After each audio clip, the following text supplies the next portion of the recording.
Welcome back. We're talking to Eurozone reporter Martina Esteves. Now let's go straight to Spain. Not only do we see protests that have been going on there, and we have footage of that we're showing, and from what I've read, Parliament was barricaded. I think you can see the barricades in those images, but also Catalonia wants to secede. At least it has a growing secession movement that now they're having elections, which could be a referendum on independence. And Catalonia is a very economically important region to Spain, responsible for a fifth of GDP. So how do you see what appears to be the growing dissension in Spain impacting both the country's ability to manage its economic crisis, but also its borrowing costs? Well, the thing is, right, the case with Catalonia in Spain is like a miniature Eurozone problem. You have a really rich and prosperous region that sees itself as potentially viable outside Spain as an independent country. So, frankly, it's a question of transfers. You're asking the richer, more prosperous Catalonians to foot the bill for the rest of the country to some extent. I think it's indicative of the fact that Spain, which is a massive country and administratively a collection of very, very independent, very free and autonomous regions, is having in pushing through austerity. And that will reflect in terms of volatility and a question of whether this government in Spain can keep it together during what's very taxing and very difficult times for the country, on the verge of a proper bailout, not a bailout just for the country's banks. Right, and we keep hearing rumblings and kind of reports of discussions about a Spanish bailout. And earlier we were talking about the way that politicians sell a bailout to their electorate. Is there a difference in the way that Spain's politicians, I should say, would need to sell a bailout to their electorate versus the way that would work best for the creditors to sell a bailout to their respective electorate? Well, the political situation in Spain and in the rest of Europe with regards to Spain is quite precarious. Spain theoretically would be eligible for what the Eurozone is calling a precautionary credit line. Key word here being precautionary. You take it, you take this assistance, you take this aid, you commit to certain conditions and certain reforms and fiscal adjustment, but you take it before it becomes an emergency so that there isn't an emergency.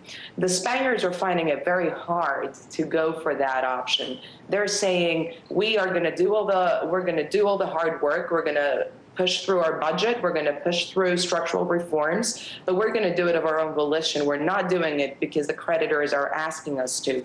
That makes it easier to sell to the Spanish population, although it will be very painful. But also, Madrid seems to want to wait until it becomes absolutely necessary to ask for a bailout. And the Prime Minister Mariano Rajoy said so in an interview with the Wall Street Journal published today. He said, if borrowing is too expensive, borrowing costs are too high for too long, be 100% sure that I will ask for a bailout.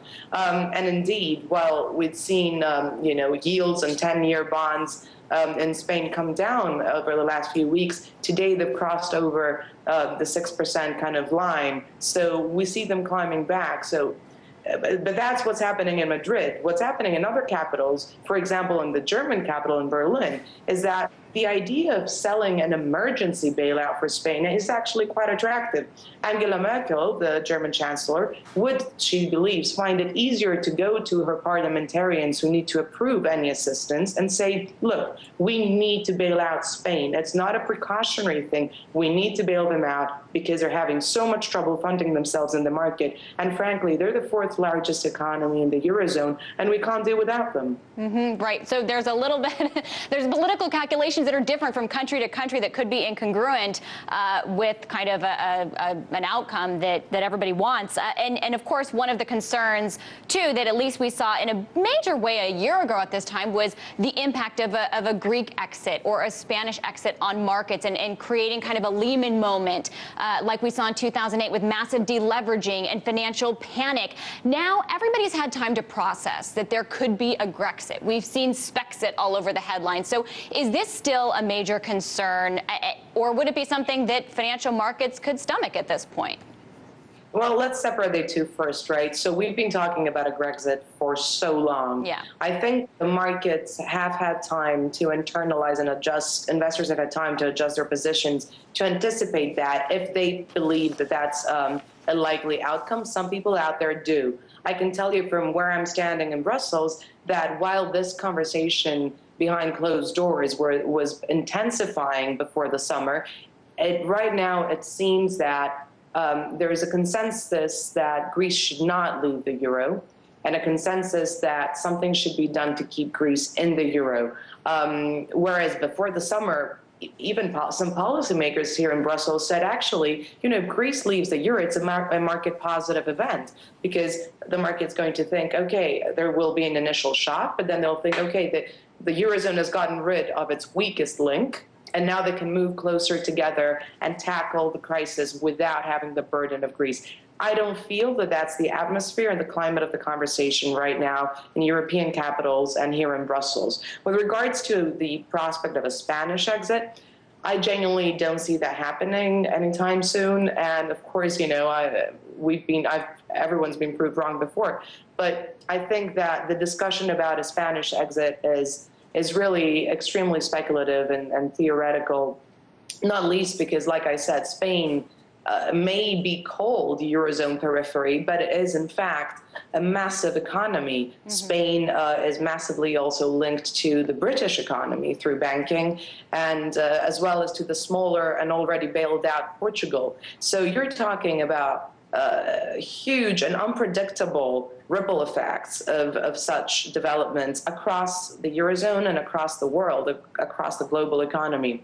Right now, the mood is, let's keep everyone in, let's keep trying. Of course, this comes at a cost, and I don't see many people jumping up and down to grab that bill. But in true Eurozone style, I think they will try to muddle through for a bit longer. I was Martina Stevis, journalist for Dow Jones Newswires.